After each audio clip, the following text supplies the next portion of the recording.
Well, hello there. Hey there, handsome. How are you? Great, man. How are you? You're looking fantabulous. Am I? Do I? Yeah. Really? I'm shocked to Well, hear that. I've been on the road. I was in a workshop with one of my clients, and we spent 2 weeks in a room in beautiful, stunning Wayne, New Jersey. hmm, Uh, yeah, I don't know if you've heard of Wayne, New Jersey. not as a romantic or Mm. tropical destination. No. For a good cause and for good reason. In any event, I ate like a pig, and I came back some much heavier. I don't know exactly how much. I'm not even going to weigh myself, but I'm shocked to hear you say I look good. But I appreciate that. It's very kind of you. I don't look as You good as Reed. Reed looks really trim. reads into it. Reed is clearly a trim man. Well, you know what? I'm not going to steal his thunder, but we know he's a Ironman triathlete, so we'll have to get into that a little bit. I'm not even sure how the hell you do that, but the whole Thank Iron you. Man thing. Thank you very much for the kind words. I appreciate it. I appreciate very much. I'd be very curious to hear at some point how the two of you came into contact with each other, because you seem like you're like an old married couple in the best kind of way, how you bounce off each other in these conversations. So I am just honored to be a part of this Mm. conversation today. Well, I Wow. will say that the reason it was so easy to compliment you is because he's sitting here shirtless. I mean, normally we don't have guests sitting here without a shirt on. No, we're joking. For those of you watching on video, he's wearing a very nice shirt. Yes, he is. But actually, we dated in college. PJ and I. No, I'm joking. We actually met through a podcast that PJ and his wife host some years back. I was launching a startup, and I was doing a lot of media, and I did his podcast, and the rest is history, as they say. Now we've Yeah. been doing this for this episode is being recorded in May, but it will feature in season 3 because we just finished season 2. In fact, today was the last episode of season 2. Woohoo! We put out the former president of Adidas I'm sorry, Adidas. I apologize. That's how he says that. Was our last guest of season 2, and Reid is with us for an episode in season 3. Well, I know we were going to talk cicadas, but we've sort of meandered a bit. So why don't we just kind of go right to it? Let's introduce our very fit guest and get this show on the road. I'm strangely turned on. Okay, so today, folks, we have Reid Tileston, who is an author, an adjunct professor, keynote speaker, and expert in entrepreneurial business ownership, whose work has been featured in publications such as the Wall Street Journal, as well as Crain's. His new book, Grit It Done, like Get It Done, was released with grit, of course, was released just a couple of weeks from when this episode is being recorded. And on Amazon, it's already a top 100 book in money management and budgeting and a top 200 book in entrepreneurship. Reid acquired in 2 weeks. That's crazy. Yeah, Well, and we got like the bestseller list the day it launched too, and the best part is I was one below James Clear in like transformational in personal transformation. So I'm kind of like taking the victory lap right now. Wow. So anyways, just happy about that. Very, Thank very you. cool. No, you First should be. high fives. There are a lot of books. virtual. I mean, the entrepreneurship, there's probably, I don't know how many books come out, but there are tens of thousands of them. And to be in the top 200 in 2 weeks is in the top 1,000 is big, right? So yeah. Reid has acquired, grown, and ultimately successfully exited 4 different companies. And in today's episode, we'll talk a lot about not only just startups, but jump starts. In other words, acquiring existing businesses and elevating them to new heights, which I think is actually very cool. In his new book, Reid shares insights from over 15 years of successful on-the-ground entrepreneurial business ownership, and from his work with leading brands such as Harley-Davidson, the Milwaukee Bucks, John Deere, Tough Mudder, Masterlock, and Microsoft. But like all our guests and all successful people, Reid's story is not just about how awesome he is, it's also about struggle. We'll learn why Reid feels failure is the primer for success and to hear his very personal viewpoint on loneliness. Reid currently serves as an adjunct professor at Case Western Reserve University, where he teaches curriculum he co-created from the entrepreneurship through acquisition course and program at the University of Chicago Booth School of Business, where he also serves on an advisory committee.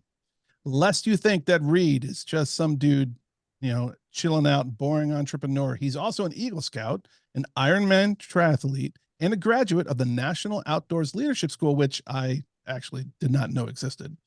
He, he is in a perpetual state of finding his next life adventure, which recently entailed racing up the world's tallest staircase in Switzerland, which sounds and truly sounds terrible to me. I was thinking the same thing. There's got to be either free food or a pot of gold up at the top of those stairs.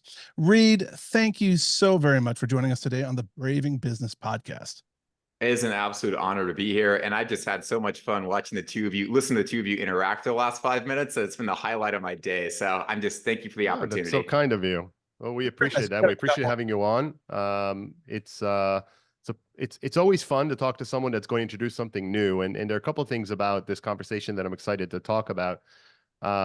Entrepreneurial business ownership. We'll talk about that concept. We'll talk about EBOs, the acronym for that. It's not really a term I've heard before, and we'll get into what that means. But as we always do, we usually like to start by understanding the backstory, right? Not just what led you from where you were to where you are, but mainly what led you to even begin this journey. From as you look at your personal story, how did it start? What is it that, got Reid started on his path to wherever he is today? I think it's critical for me and for your audience to understand that my main life philosophy at its core is be very thoughtful about who you surround yourself with. Everything that I've ever accomplished in life, the good, the bad, the indifferent, is all based on people that inspired me to take action. At its core, my journey through entrepreneurship, through acquisition, so acquiring an existing business versus starting a new one, it's actually is based on my relationship with my older brother, of all people. I grew up in the Bay Area, right by San Francisco International Airport. So my older brother got paid an allowance. And eventually my parents, when he could start to drive, said, Trevor, we want you to drive us to the airport so we can save the 20 bucks on taking a taxi. And he did that. And then eventually he started doing it for like friends of our parents and his parents' friends. And he started making really good money doing this. Then he graduated. Did your brother invent Uber? Is that where this is going? That would be crazy. Literally, I mean, he touched the market of like hitting what Uber ultimately hit on. So he did this a little bit. He went off to college. Then I got my driver's license, and then I just took over the existing business that he had, and I expanded it. I did it to my parents' friends. I did it to our neighbors, whole 9 yards. And like Tal and PJ, I cannot express like if the market cost of like a taxi cab was say like 20 bucks. People would have no problem paying me like 5 times that to take them to the airport. I wouldn't even have to ask it. And even if I only charged them like 20 or 30 bucks, they would tip me 2 to 3 times that because they just hated taxis so much. So it was at that point that I understood that it can be a lot easier just to take a concept that already works and grow it as opposed to having to start something from scratch. So that motivation, that intrinsic drive to get into this acquisition mindset has started and actually has grown in a lot of ways with the relationship I had with my older brother. Wow. And Bay Area, I used to live in San Mateo. Was it around there? Yeah, I was born at Stanford Hospital. I grew up in Belmont, then I moved to Burlingame. So it was literally from Burlingame, humping it out to SFO. Yeah. It's about 20 minutes. You're right. Yeah. In my 1990, and the car was not nice. Okay, this was like 2000-ish. I had a 1992 XL Ford Explorer with no tinted windows. It was like this aquamarine color, very similar to Tal's shirt right now. This car was not nice in any capacity, but it worked, It's funny you say that because I spoke in front of students not that long ago, and the topic was what businesses to start. And I actually talked about that the best place to go is look for businesses that are, look for areas where existing businesses are just not taking care of their customers or not investing in whatever it is they need to invest in. And taxi cab companies clearly were guilty of that, still are guilty of that. The cars weren't clean, the drivers weren't friendly, and that gave birth to something else. So I can absolutely relate to that story. Makes a lot of sense. It's very cool. So you ended up becoming what you coined as an entrepreneurial business owner, or an EBO. So let's start with the basics. Tell us what that term, entrepreneurial business owner, means and what's different about it from the plain old entrepreneur or plain old business owner. Yeah, absolutely. So I think about this in 4 avatars of which I go through the book. You can buy the book at grititdone.com. Fantastic read, I think. Highly recommended to check it out. So 4 avatars, right? One is you can be an employee. Employees are great. They are the backbone of the economy. They're the backbone of companies. And there's genuinely nothing wrong with going that route. I think the critical part is just understanding, what your personal avatar is. And I have an assessment tool that I have in the book, and you can also check it out at grititdone.com. Second avatar is you have an equity employee. Now, an equity employee, we're going to say they're a CEO, right? They work on the business and they don't work in the business. They create equity value. Ultimately, though, their job is at the control of a board, so they can get fired. They don't own all the upside of what they do. They don't have true autonomy. Then you have business owners. I love business owners. I have been a business owner for many years of my life. Business owners have that autonomy. They own the upside, but oftentimes they're working in the business and not on the business. And the business, frankly, might own them more than they own the business. Still a good life. Then you have an entrepreneurial business owner. And the entrepreneurial business owner really acts like the equity employee. They work on the business, not in the business, but they own all the upside and they control their destiny. Freedom, great relationships, autonomy await. And I think that that is truly the 21st century manifestation of the American dream, which, despite what we hear, is alive and well.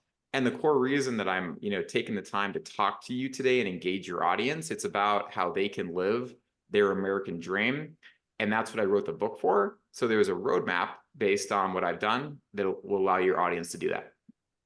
All right. So people that listen to the show know that I have a real, I don't know, what's the right word for it? I'm not a big fan of buzzwords, and I'm not saying you've used them, but I think we're getting close. And so I want to pull us back and get out of talking about working, what is it you said? Working at the business, not for the business, or what was it? What was the exact quote? In the business versus on the business. Yep. Yeah. So let's talk. Let's bring this to practice, because I think that at the end of the day, there are lots of great ideas. There are lots of important concepts, and they're largely right. It's not a matter of me disparaging the concept. The challenge is how to practice it, right? So every entrepreneur that I know of, except for very few that actually pride themselves on living to work, the vast majority would prefer, if not work-life balance, which is actually a term that we've had some guests put down, interestingly, as not realistic. It's not about work-life balance. It's about whatever the balance is for you, whatever it means for you.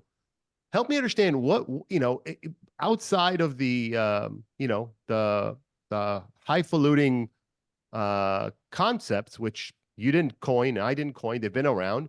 What is it that enables an entrepreneur to approach their business from a healthy mindset? Is there one or two things that you think truly separates an entrepreneur that's capable of having the right mindset from those that maybe well-intentioned don't have that mindset? I think there's two things. One is just understand what you want out of the business. If you want to work in the business full time and work 80 hours a week, that's fantastic. I like doing that. I've done that a lot in my career, and I've gotten a lot of utility when I have that all-in mentality. So it doesn't matter what someone like me says or any of your other guests say, just understand like what actually drives you and makes you happy, and where you get that true utility from, where you can enjoy the journey. Because at the end of the day, it's about enjoying the journey. Second is, I think that the actual way to achieve whatever goals you want to out of the business is to surround yourself with the right business owner peer groups. If you want, because it's uncomfortable for me and for people that I've seen and I work with, to do the actual hard things that require you to get to where the business truly operates without you having to be there. It's difficult. If it was easy, everybody would do it. But the best way to actually make that change happen is surround yourself with other people that are in that journey to get that same level of autonomy, and that will also push you and make you uncomfortable and allow you to actually make the hard choices to quote unquote live one of those buzzwords that you're talking about, or that I was talking about early. I have been blessed to have found peer groups like that in my career. And I only realized how powerful they were because I was a multi-unit Anytime Fitness owner operator, and I had the franchise and they were great. I had other club owners, they were great, but I lacked finding that peer group at that time in my career. And that's what I think limited me from, being what I was with a couple clubs and very successful with them, but from really taking that to what maybe could have been an even better endeavor if I'd surrounded myself with the right people. So you're saying peer groups, is that so? And one of the things that we've talked about a lot on this podcast is mentorship. What do you see the difference is, or like, sorry, what do you see in difference between a peer group and a mentor? And how would you advise younger entrepreneurs or new entrepreneurs which path to take, whether it's peer group or mentorship or both? Yeah, I would tell them to take both. What I have found is that in peer groups, right, the relationships that can come out of the people that you're in a structured container with, doing deep vulnerability work, which, what we talked about early, it can just be transformational. I'll tell you an experience share. I go into this in the book in some detail as well. I was in the process of selling a business that had a critical team member. And the team member, I'd invested a lot in him over the years, personally and professionally. And I prided myself a lot on that. He decided to leave in what I would consider to be a way that he would probably regret, 5 years down the road when he thinks about it. And this, guys, like this personally devastated me. I mean, to be frank, it brought me to my knees and almost brought me to tears. Quite frankly, it's like somebody who I have bent over backwards for to help push their life forward in a lot of ways, helping with house down payments, coaching on relationships, helping them, deal with operating while intoxicated, things over the years, like really serious stuff. And, but it was my peer group that ultimately held me accountable to my tagline of grit it done, and really helped me get through that and have a successful outcome.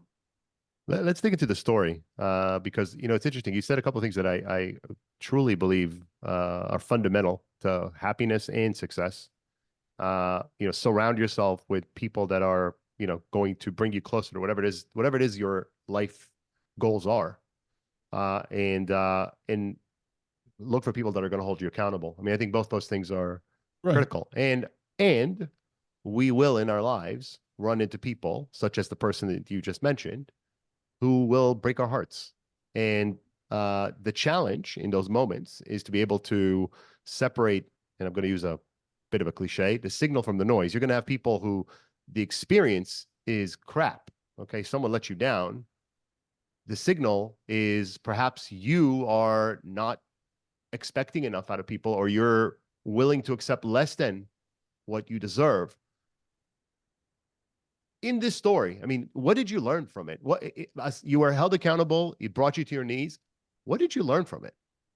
I learned from it that at my core, I have deep feelings of inadequacy. I have deep feelings that I, Reid Tileston, am not good enough. And I'm self-aware enough that I can trace those back to in my case, my mother issues, right? My mother was more the breadwinner of the family. And she instilled in me that sense that I'm not good enough, that I don't deserve the success. I don't deserve this happiness.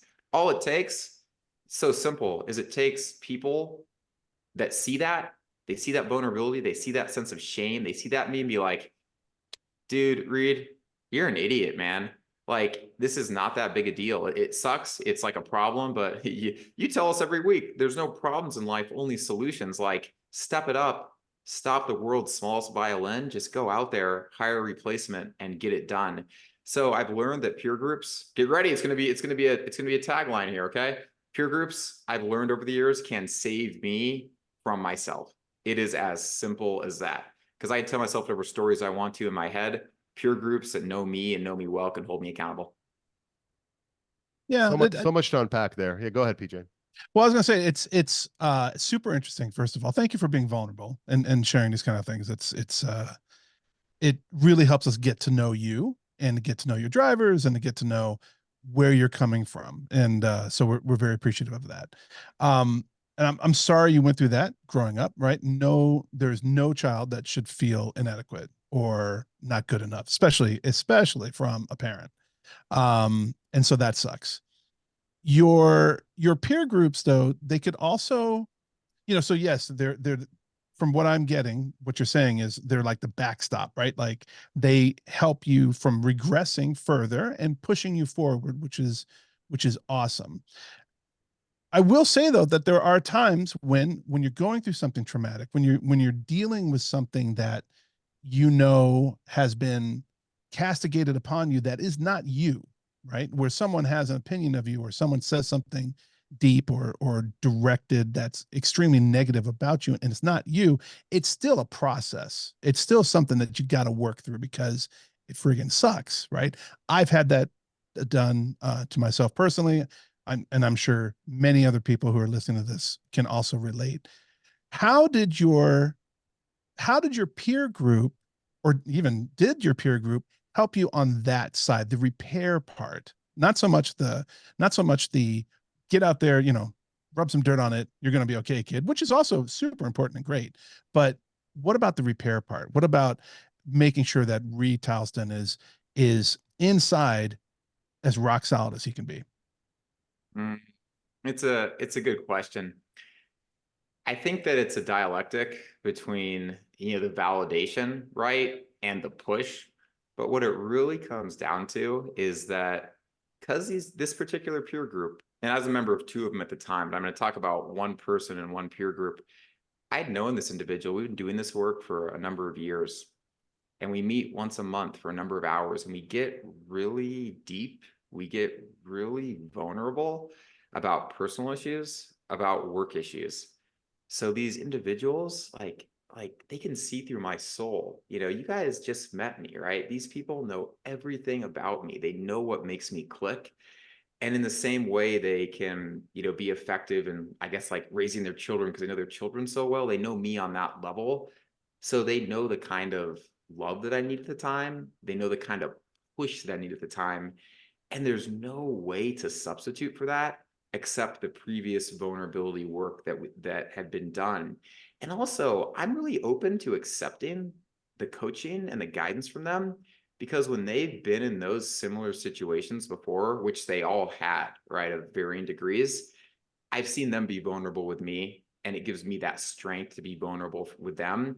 And it also helps empower me to actually take the guidance that they give me and not just let it go in one ear and out the other. And the best part is that those relationships are still going strong to this day, right? And what I can't stress to people enough about these peer groups is take your time finding the one that feels right to you to join. There's no right answer. There's no wrong answer. Just go into it with an open mind, because these relationships will transcend business. They will transcend your personal life. I've just seen them, for me and others, go in very powerful ways.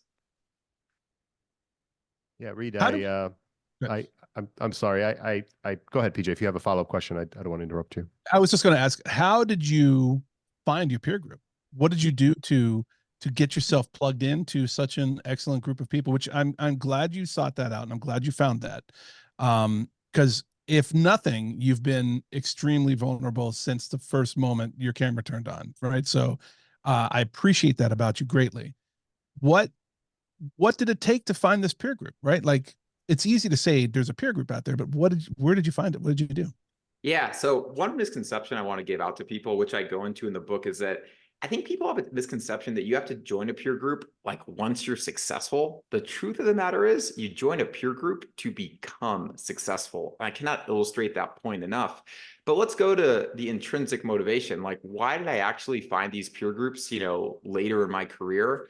It's because, like, I went through the pain when I was a multi-unit, top performing Anytime Fitness franchisee, and I had a great life. Like, on paper, it was a great life, but I felt some loneliness doing that, for sure. I felt some loneliness, and it was actually having to feel that pain that drove me to get scrappy and find the right peer groups for me. How did I tactically do it, to answer your question? Well, one example, which is not the right thing for everybody. I went to business school and I built a community around entrepreneurship through acquisition. Then after I graduated, I joined a peer group of other business school CEOs or owner operators where we could commiserate together. And the other one is just simply internet research, right? I did internet research on what ones existed for the size of my company. I diligenced all of them, and it was the one that I really felt the right gut level with. I joined. So I always had two. And I really think it's critical for people, both if they're searching for a business to buy and also when they operate, to have at least two peer groups to go with. And when people ask me about, well, why should I pay money to join a peer group? I just sit to myself and I think, like, and I'm not trying to sell them, don't get me wrong, I have no upside in it. I'm just like, the amount of money, it's almost invaluable, because the power of the relationships you will get from that are going to be instrumental. So common misconception people have is that you become successful once you've joined one. I believe the opposite. You become successful by joining one. Awesome. Yeah, I think those there's a lot. I need to go back because so much valuable stuff, both what you've shared, Reid, and PJ's question and feedback. I want to go back to the point that you made in sharing with us the story of your mother and how you were vulnerable. You had vulnerabilities. You had insecurities. I also had very similar things in my life. A mother that was that loved me conditionally, and despite some great successes in my life, didn't always give me the credit that I felt I deserved, and sometimes actively took the credit away. And that does mess with your head. Now, you took this, the next thing you said there threw me off, and I want to dig into that. You said that as you went to your peer group and you talked to them about it, the reaction was essentially, as PJ said, rub some dirt on it. Don't play the world's smallest violin. And I got to say, that strikes me as discordant with what I would expect to get out of a peer group that cares about you. Well, callous. Because when you share something that vulnerable, or when your point of origin into a problem is something that's rooted in your childhood and it's deeply emotional, it's plain wrong to dismiss that as irrelevant and, belly aching. It's fundamental to you as a human being that that's acknowledged and that your truth is respected. So tell me I either misheard you or there was there was something else between those two things. No, you got it right. You heard me correctly. And I'll say this, I'll call it a dialectic, right? Based on previous vulnerability work that I'd done in this group setting, they knew the issues, right? They knew the scars, they knew the pain, they knew the negative impacts that's had in areas of my life. And because of that, they could look at how close I was to achieving this, success of selling this business, which turned out to be life-changing wealth for me. Big retention bonuses to all the team members. I go through the story in the book, so check it out if you want the details. They knew how important this was to me. And it's acknowledging, yeah, listen, like, you've gone through some pain, and we get how this is salt on that wound for you big time. The abandonment is salt on the wound big time. Like, we get why. We are here to acknowledge that, and we are here to lift you up and to push you through that, man, because you're 0.1 miles from the finish line here. You're so close. Don't let this inadequacy stop you. If you do that, it is going to let the inadequacy win, right? But Reid, don't let the inadequacy slow you down. Don't let it stop you. Just push yourself, and you're going to be so happy you did. And they were right. I love that, and I feel relief, honestly, that is the fuller version of the story, because I think that there is a tendency, particularly around entrepreneurship, there's this machismo, even among women entrepreneurs, that we are just tough and we could just take it, and we're just going to soldier through. And to a point, it's true. One of the things we've learned in this podcast now through 60 some odd episodes is that entrepreneurs are able to take some serious licking and keep on ticking. Some unbelievable challenges that would knock people who are not cut from that cloth down and bring them someplace else other than continue to pursue their entrepreneurial dreams.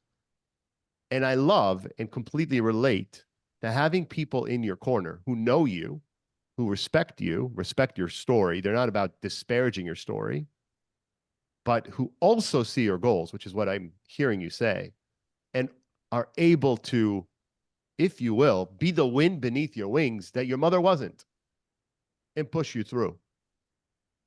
Yeah. And the best part is that, let's think that this whole deal had fallen apart and I declared bankruptcy, and it had been because I had a big SBA 7A personal guaranteed loan for this deal. Let's say it worked out like the complete counterfactual, the disastrous situation. You know who probably would have been there for me in that process is the individuals in my peer group, because they would have been like, you know what? You were all into it. You did all the right stuff. You did everything right. It didn't work out for you, but you know what? Next venture you do, I'm going to back you. I'm going to get all my friends to back you as well. So those peer groups can just provide so much value, whether you win, whether you lose, or whether you're anywhere in between. And I will say, in some of the peer groups, there's been people that have dealt with very significant setbacks, and I've been successful, right? And I am always intrinsically motivated to help them in any way that I can. I am their biggest cheerleader. And it's that kind of like life relationships that's come out of it, which I could just, if there's two key pieces of advice I'd give from this to your audience.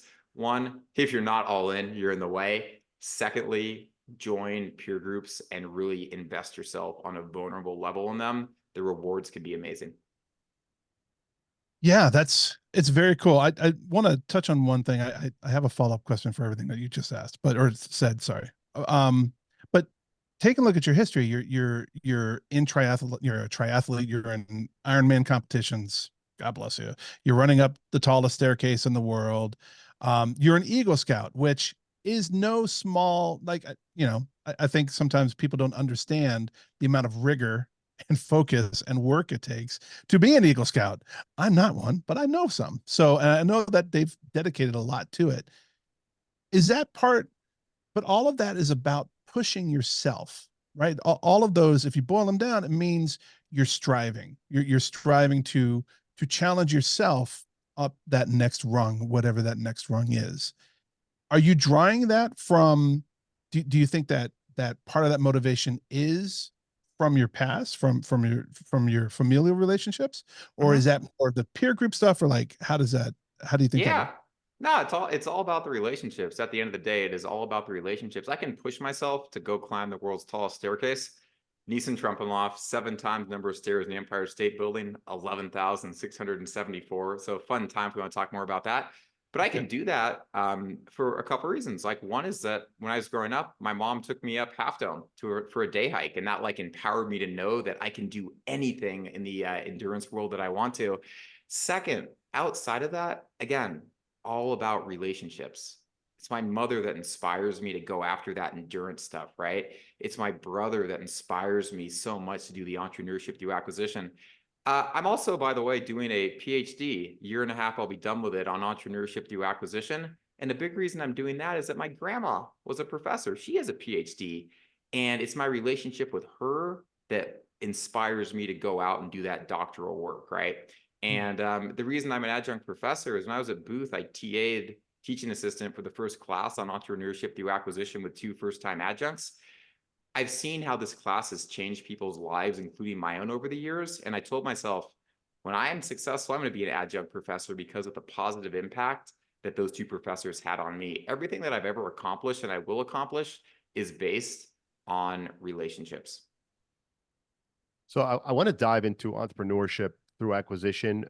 And before I do, so we'll get to that, and either PJ or myself will ask a question down that path. But you touched on something that's come up several times, and it was the issue of loneliness. It was something that actually came up in your pre-interview as well. And on this podcast, we generally seek to just demystify this assumption that successful people are masters of the universe who are somehow immune to normal human experiences, whatever they are: depression, loneliness, addiction, right? So we've had people on this podcast that have overcome addiction and have gone on to lead inspiring and impactful lives. Tell us how loneliness fits into your story. Is this something from the past, something that you experienced as an entrepreneur? I definitely experienced it when I owned the fitness clubs in California, Central Valley, right? I was like, I just got that sense of like, it's like lonely as a business owner. There's just things that I can't talk to my significant other about. I can't talk to my employees about. I can't talk to my friends about. I need like a peer group of business owners to talk about. So I experienced the pain of it at that point, which is why, my later endeavors, I was always very thoughtful to have those kind of people, around. So, and, take your question to a vulnerable level. One thing which I learned in my childhood, which I had to unlearn later, is that, I went through like standard bullying when I was in high school and things like that. So I started to think about, at times, surrounding myself with people as being a bad thing because they're going to be mean to me, right? Like, why would I surround myself with people that are mean to me? And it took me years in the professional world to realize that there are bad people, and I don't want to surround myself with bad people, but I can't project that upon everybody. And there's actually a lot of upside in surrounding myself with people that allow me to live towards my ideal self. And if we want to talk about some of the PhD research I'm doing right now, it is basically studying relationships as a predictor of effectiveness in small business. Because my hypothesis, and there's a lot of academic research around this in other areas, is that relationships are ultimately what drive effectiveness, and relationships are what ultimately drive results. Wow. Wow. So I could just blame my parents for everything. This is awesome. Well, You most could people blame can, your and you know, parents for everything. all kidding Yeah. aside, I mean, it's not a matter of blaming, but we are all a product of whatever our upbringing is. Even well-intentioned parents make mistakes, and if you are less fortunate and you have either parents with mental illness or parents who are not present, or parents that are not mentally ill and present but still do harm, that's very difficult. And entrepreneurs, successful ones, including Reid and me and others, are not immune to it. I think that's kind of the bottom line. Now, it's no reason, and I think that that's maybe the second part or the other half of this coin, is just because that happened to you is not a reason not to go out there and achieve, not a reason to go out there, not to go out there and be the very best version of yourself, accomplishing the absolute most that you're capable of, and doing it through multiple means. One, pushing yourself, but B, and I think, Reid, you've made the case very strongly, and I think well, for the benefits of peer groups. And, you know, we didn't invent that, right? It's whether it's fraternities in college or even AA, right? Leaning into others is a proven, you know, absolute foolproof way to improve your life. I'm not guaranteeing you business success, but I am guaranteeing you more wisdom if you choose to surround yourself with people that care enough about you to be invested in you in any way, shape, or form, which is what generally successful peer groups are about. PJ, let's pivot. We gotta, you know, we've been talking a lot about important topics that I'm actually really excited about, but I want to get to the book, and I also want to get to the concept of entrepreneurship through acquisition, which I think is a very interesting concept. So why don't we go there a little bit? Sure. Well, then how about this? Grit It Done. Tell us more about the title. How did you know, like, why did you name the book that? It's a great title, by the way. Thank you. Hey, no surprise here. Because of one of my team members, I was working with a team member named Marilyn.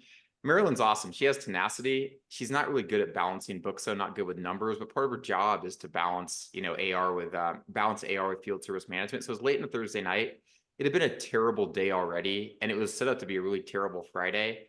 And she couldn't balance the books. And ultimately, she cranked, stayed till like 10 o'clock at night, maybe a little bit later. Stories in the book. And she got it done. And I was like, Marilyn, you are so awesome. You have a grit it done attitude, right? And I just like spout that term out.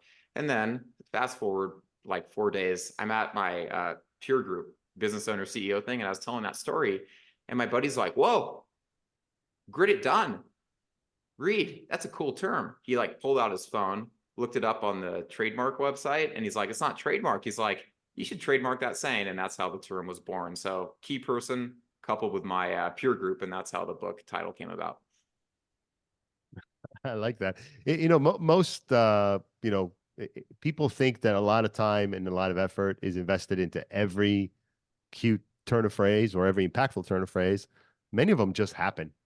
You know, just do it, by the way, famously, not quite as intricate as people think. If you don't know the backstory of that, go look that up.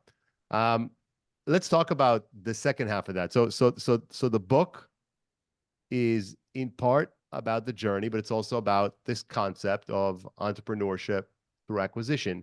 Tell us about that. What is it? I mean, it's interesting because I think that generally not everybody is born an innovator, meaning you may not have this great new startup idea, but you may still have a drive to be your own boss, to do something impactful, to touch lives, et cetera, et cetera. You just don't have that one big idea of your own. Talk to us about how entrepreneurship through acquisition is not, you know, it's not the lesser sibling of entrepreneurship.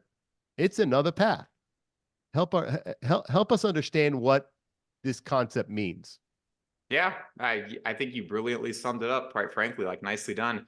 Let's go back to the story I kicked it off with, right? I literally took over my brother's taxi business and I grew it, right? Entrepreneurship acquisition is just lower risk entrepreneurship. It's lower risk business ownership.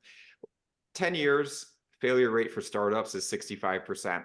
What I would say is, let's look at an acquisition entrepreneur. Say you find a business that's doing $500,000 of EBITDA, and let's say that you're the average American making $1,118 a week in wages, gross it up to $70K a year.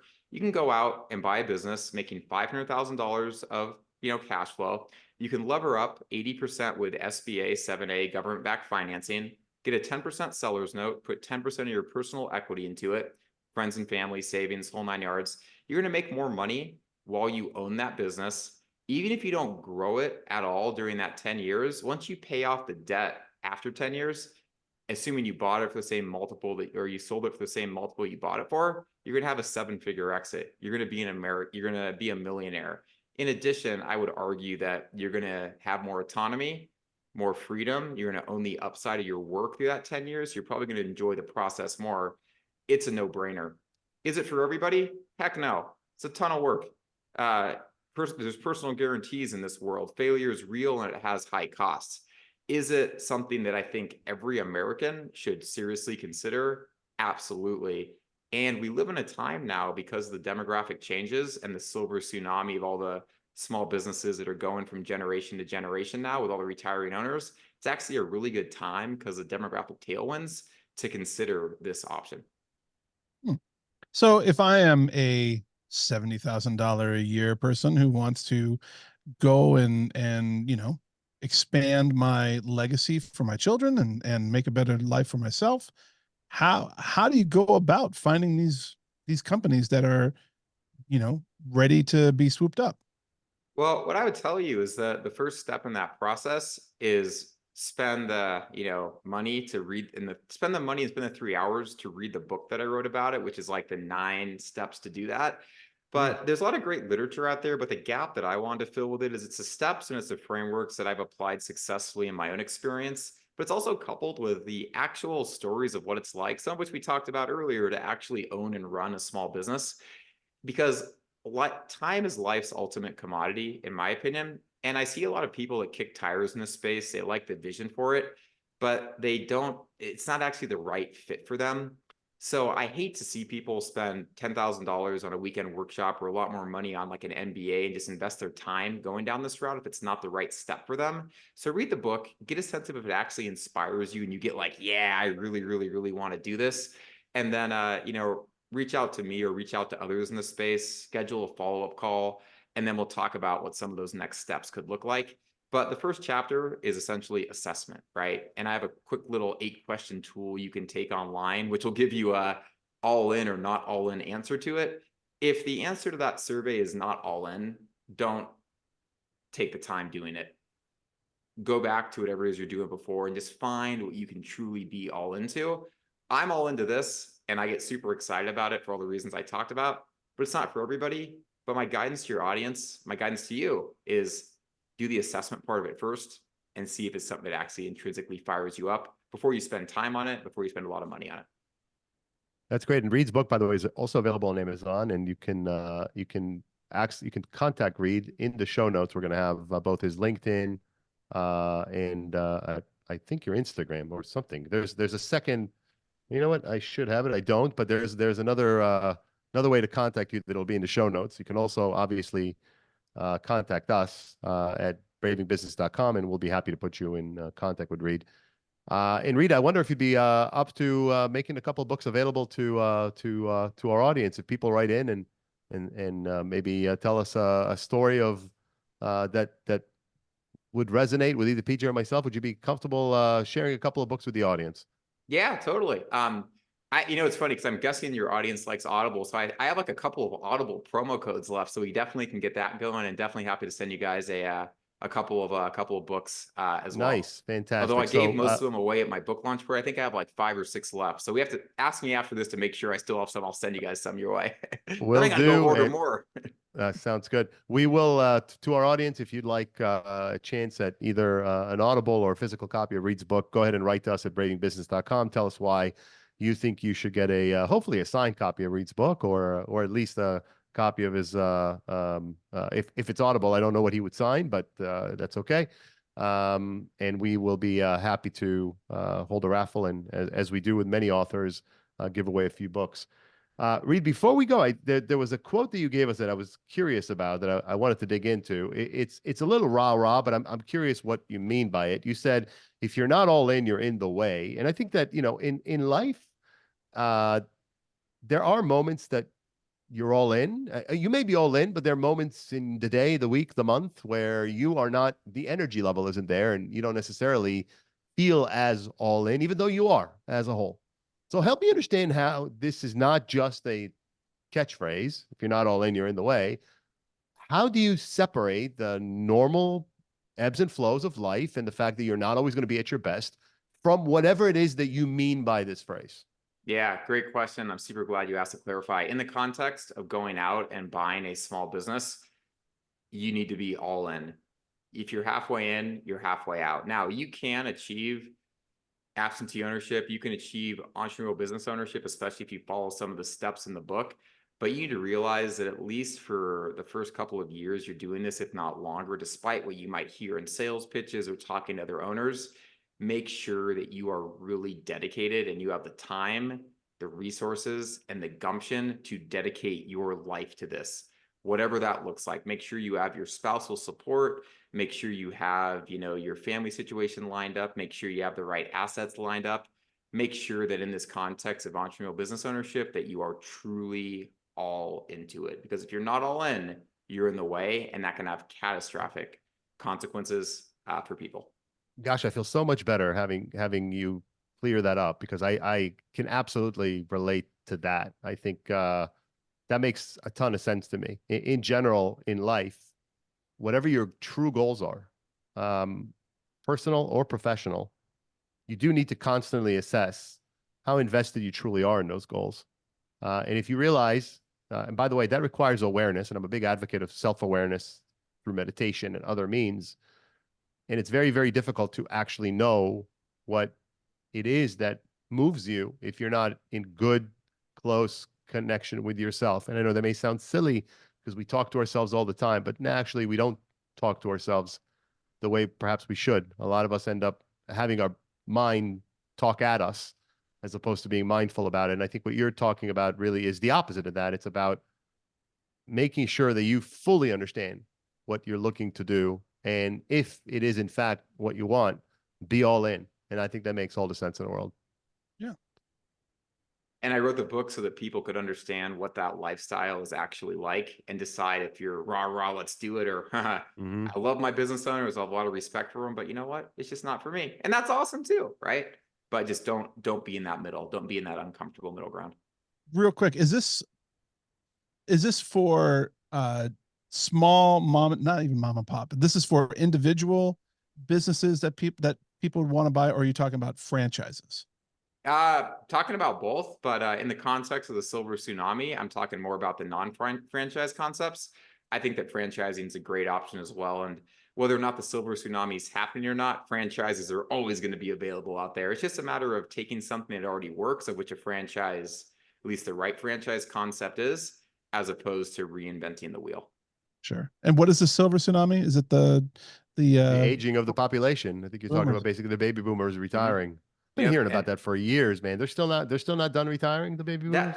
That's the crazy part, is that people talked about this, like you said, 2010, 2015, some cool academic research was done about it. And the original hypothesis was that the owners were going to retire in their 60s, right? Which would have been 10 years ago. Now, but actually the numbers are starting to show that business owners aren't actually retiring. They're now holding on into their 70s, and they might hold on into their 80s. I guess business ownership is that much fun of a life. But with this opportunity, it's not in the past, right? It's actually like in the present, and it probably has at least a couple more years behind it. So it's not one of those things where it's like, oh, I could have gotten involved in this. I missed it. Like you didn't. It's actually happening right now. And it's something that I think everyone should give a good hard look at pursuing. Love that. All Well, I'll right. tell you one more thing that's happening right now is that your book, Grit It Done, is kicking ass and taking names. And I encourage people to pick it up and to reach out to you. Reid, it's been a pleasure. I think that we both got to know you as a human being and got to see what you're passionate about. So PJ and I thank you for making time for us today. And we hope to have you back on the show talking about the next book or the next adventure. And while I'd say, I always love a good challenge. One thing you wouldn't catch me doing, unless my life depended on it, is racing up the world's tallest or even shortest staircase to anywhere. I think it's great that there are people that want to do that, but for the life of me, I can't understand why. It's to your point about assessment. Just know it floats your boat, right? That's Yeah. the truth. Our guest today, Reid Tileston, thank you so much, my friend. Have a great rest of your day.